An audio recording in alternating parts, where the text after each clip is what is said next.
All right. Good morning, Colorado. We are here on World Homelessness Day. It's actually October 10. The day is here. And for our next conversation on the bench, we have Brad Jessen. Brad is our VP of Development at Denver Rescue Mission. And he has been a trooper to get up this early and come on in and sit on the bench with me. But Brad, thanks for doing that and thanks for being here. Yeah, absolutely. My pleasure. Yeah. So one of the things about you is I'm always intrigued at sort of your journey of how you got to Denver Rescue Mission. So why don't you share a little bit about that? Sure. Yeah, absolutely. Grew up outside of Chicago, and so Midwest. Midwest. That's right. Go Cubs. Had to say it at least once. Yeah, I was brought up in a Christian Lutheran home, and we many times over the course of my childhood, I can remember moments when my family, my parents especially, took us into situations where we were serving. We were serving our neighbors. I can remember very specifically, like disaster relief. There's a family that came into our church that were immigrants, and so all of those times we were asked, not only as church members but as members of our family, to show love and compassion. And so that, of course, stuck with me over the course of my childhood and into my college years. As I was kind of going through college and trying to make a decision about what I want to do with my life, that really impacted me, and kind of came to the conclusion. I got a degree in communications and marketing, and I knew as an undergrad, because I was the recipient of a scholarship to go to a private school, and so saw philanthropy really have those moments in my life that allowed me to grow and flourish. And so, as I was coming out of school and trying to think, what am I going to do? What's my career going to be? Seeing how finances and financial dollars and donations impacted my life and those around me, I knew that this could be a career path, especially as an undergraduate student. Went to Valparaiso University, again, a private school, and just knowing that those philanthropic dollars have such an impact on me as a student and those peers that I had, and trying to make a difference in this world. And so, did a lot of early work in my career in higher ed and private education and raising dollars for scholarships and teacher salaries and all those things. And then about 10 years ago now, there was a position open here at DRM, and had some individuals that I went to church with that worked here at the mission at the time, and they convinced me to take a look at it. And really, it's been a blessing for me. It was a change in terms of my philanthropic career. Again, raising money in higher ed and private schools, a very different donor base, right? These are most of the donors to those institutions either went to the school themselves or had kids or grandkids that went. And you come here and it's the exact opposite, right? 99% of our donor base never had to use the services that we provide at the mission. And so, but it's been a blessing to work with the donors here over the last 10 years, all of our volunteers as well, knowing that each gift is a sacrifice of some kind. And it is truly providing services and love and compassion to those that need the help. And I'm just floored every single day as I encounter, donors that have been with us for decades or brand new donors. We just had a donor last week that gave a $30,000 gift, their very first gift to the mission. And really, I'm just floored and excited by the way that God moves in the hearts of our donors. Every single day, year after year, to provide the resources that are necessary to continue to do God's work in and through us here at the mission. So, yeah, and sometimes people that talk to us about the jobs that we do, right? And I'll hear a couple of things frequently. One is, I'm scared of public speaking. I would never want to do that. And the second thing is, I don't want to raise money. Right? I don't want to ask anybody for money.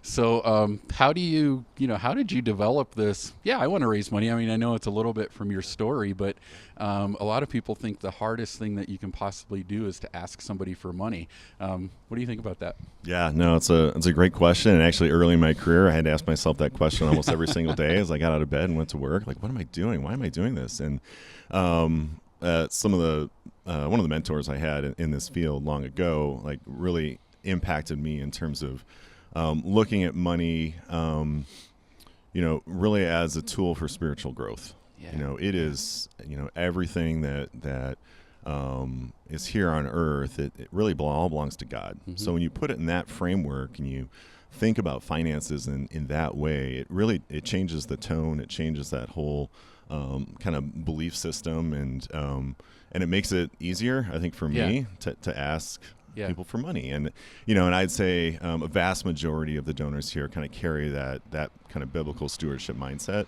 Not everybody, not everyone that gives to the mission, of course, is a person of faith or a Christian, but that mindset, I think, carries through that. Whether you're a Christian or not, like as we continue to earn resources, there's a strong pull to share that with the community and those that are in need. And so that's kind of the way that I frame that in my own mind. Mm-hmm. And honestly, it's been a privilege for me and a blessing to kind of share that with some of our donors as well. That sometimes donors come into money and they're just not even sure, like. What am I supposed to do with this? I know that God has given me these gifts and these resources, and to help with that discussion, and kind of think through some different options in terms of what that looks like, because every donor is different, right? Every volunteer too has different gifts and has been provided or earned different resources over the course of their life, and so it's but that is it's a different mindset when you think about it that way, and so many of our donors share that same kind of biblical stewardship mindset. So. Yeah, I really like that, because I think you're right. I think that makes all the difference in the world, right? And so donors today probably have more options than they've ever had to give, right? Like I can remember, early on in my nonprofit career, if you want to use the word competing, we were competing with other nonprofits in town. And now we're competing with nonprofits across the world because, we can get on our computers and we can see really great work that's happening in another country and an organization that's doing that work. So I'll let you do a little pitch here. For donors that are going, man, there's so many great choices, so many great organizations. Why DRM? Yeah. Great question. Of course, we answer that every day. Softball for you. Yeah, exactly. I think here at the mission, when I started here 10 years ago, like my mindset, of course, was meals and shelter, right? Yeah. That's what we do. It's what we've done for 133 years now. And my mind was blown even in the first, 2 to 3 weeks that I was here in terms of the depth and the breadth of what we do here at the mission. I think there's still this aura about the mission that, it's you and like 3 or 4 volunteers in the kitchen every morning making breakfast, right? As a CEO. I mean, this is that's right. This is kind of how the mission started. Nobody wants me making breakfast. But this is how it started. And, and so, my journey along those lines was just kind of really learning and understanding that, meals and shelter are just the start of it. Like as a human, we can't think about anything else when we don't have sleep, right? Mm-hmm. You know that. I'm living this right now. The last 10 hours or 12 hours, whatever it's been. But when you don't have the sustenance to even think straight, I'm just talking about basic meals, water, shelter, a place to use the restroom, those place hygiene, a place to take a shower. That's just the baseline. And I think the mission, especially here over the last decade or two, we have taken on more and more in terms of providing more case management, transitional housing, recovery programs. I mean, all the different things that our staff gets up and they do every single day to help our guests and participants. And so, we are housing focused now on every level. The first day someone shows up at our shelters, we do the intake, and we try to discover with our guests, why did you first become homeless? What's the fastest path out of homelessness? For some that could just be a simple bus trip back to family that they have become they've separated from at some point in their history. And so that could be a one day journey through homelessness. For others, it's going to be months or years, or they've come to us chronically homeless. And so I think for us as a mission and as you listening in as potential donors or volunteers, I think I see it every day. I know you see it every day.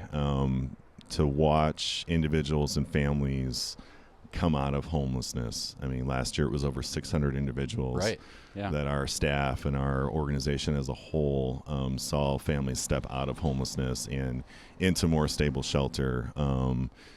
That's an incredible reflection of what we do. And Yep. I think, again, as donors and volunteers looking to think about where to invest your time, talent, and treasure, I can't think of a better place. When we see those stories, and we've played many of them on this, on this live stream over the course of the last several hours. Every one of those stories is a real human that is created in the image of God, that is valued, and I know that our staff shows every single day, every single moment of every single day, the dignity of those individuals, and that there is something more than homelessness for each one of those guests and participants that walk through our door. And I think that's the exciting part. And that's what gets me out of bed in the morning.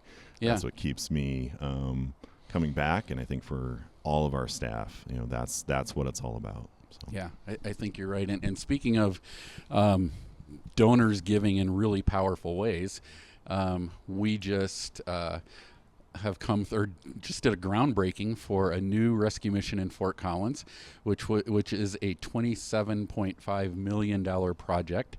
And your team had some really heavy lifting to do to get us there. Talk a little bit about that project and why it's so important.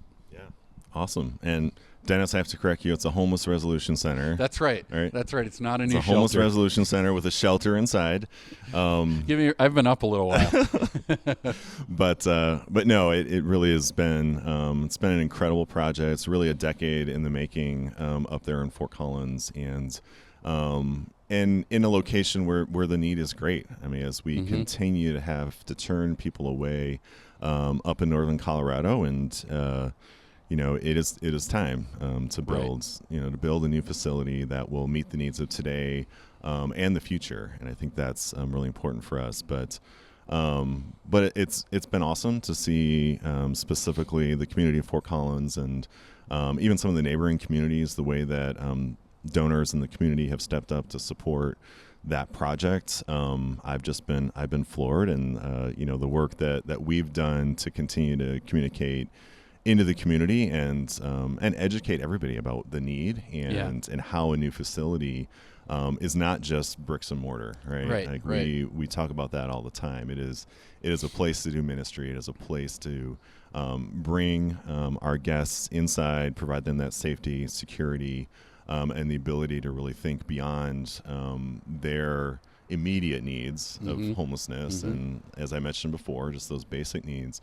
But we're building a facility that's going to be big enough to bring in other outside community partners, and I think that's really the exciting part, because when guests don't have to try to navigate a bus system or walk 2 or 3 miles across town to get to a provider or to get their IDs or to kind of take those next steps, and we can bring those services under the same roof. That's going to be exciting. I think the way that we're building the dorms in that new facility, providing more dignity, and there's not going to be a one large, huge dormitory with 250 beds, right? We're going to have several, more than a dozen smaller dorm rooms that will, again, provide more dignity, provide an opportunity for guys to get good rest, they can kind of take on, the next steps to get out of homelessness, every single day. I think that's a really exciting part of it. But yeah, I the other part of this project up in Fort Collins that I have to mention, it truly is a public-private partnership. And we have state funding, Larimer County, the city of Fort Collins, Bohemian Foundation, so many other foundations, up over 800 donors in total. Includes individuals and churches and some companies that have stepped up to help make that project possible. I mean, those partnerships, that's the only way that a project like this gets done, especially in this day and age. And it's just been amazing to see, partners that maybe don't share our faith or, but they have this, the same driving idea that, again, everyone, all of our neighbors deserve an opportunity to live in dignity, to get a good night's rest, to, take those next steps towards the life that God has for them in the future. So it's been awesome. Yeah, it really has. And, one of the, I think, common themes through all the conversations so far has been the entire community coming together. And I think you're exactly right. That project up in Fort Collins, is exactly that, right? Not just for funding, but I think as we operated, and I was speaking, I don't know how many hours ago, to Christina from Urban Peak, and we were talking about their new facility and the importance of trauma-informed design. And that's what this facility is going to be also, right? And you alluded to it, not the big dorms, and a place that makes them feel welcome and safe so that they can start thinking about moving forward. So we have a couple minutes left. So I'm really interested in how has your life been impacted by DRM? Wow. I mean, not only has it been a great place to work, and I've met, some of my closest friends now that we've worked together here. But I think it's impacted me in ways that honestly are hard to explain. I think seeing God work through this organization, is honestly has been, really one of the biggest blessings of my life. Mm-hmm. And you see it in the way that our staff interacts with our guests. I think as I go into the shelters, or I go, take a donor, serve a meal together, take a tour. I mean, you can see God's love in action every single day, and I think that's the most impactful piece for me. Yeah. Because in a world that's broken and it's more divided than ever, I think about the groundbreaking that we had up in Fort Collins that you alluded to, a couple of weeks ago, and that you sit there and sit back and you go, there's no other realm or place right now in America where we're seeing the unity behind a movement of trying to help individuals that can't find housing, that can't keep housing, to come together and make things happen that are going to impact lives and families. I think when we talk about this all the time too, you think about families that are, that are brought back together because of the work that we do here at the mission. I have 3 girls and you have 4 kids. I couldn't imagine being separated from them. Yes. But especially during a time of crisis. Yes, exactly. Yeah. Exactly. And, and I know that every single day when we put people back into housing and put them, help them get back into a more stable environment, you have those opportunities to bring fathers back to their kids. That's right. Or, daughters back to their moms and dads.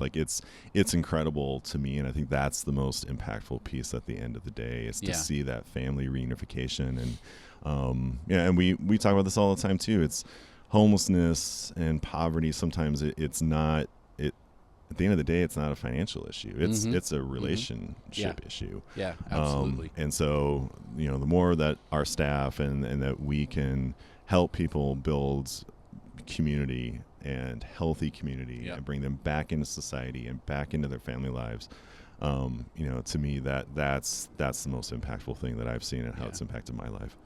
Yeah, I couldn't agree more. Well, this time goes really fast, doesn't it? So also I want to say this, just a huge shout out to your team, because not only is your team the fundraising team, but your team is also the events team, the PR, the marketing communication team, and they have been working literally around the clock on the event, but they've been working for days and weeks to prepare for this, and have just done an absolutely amazing job. So you've got a great team, and you lead them really well. And just really grateful for you doing that, and for you getting up this early and coming to the bench. Yeah, not a problem. Yeah, I think we're hopefully going to get a sunrise here. I don't know. What time does the sun come up? I have no idea. I'm never up this early. But you mentioned the team, and they have been amazing through it all. I mean, there's 3 or 4 of them here this morning. They've done all the heavy lifting on this, and I can't thank them enough for putting this whole thing together. It has been a huge production, but I know that we are raising awareness in the community by doing this, and I thank you for taking this on. I mean, this is not it's not easy work either. So thanks. I appreciate that. All right, Brad, thank you so much. Thanks, Dennis. And thank you. We will probably have a short video, and then we'll bring on our next guest.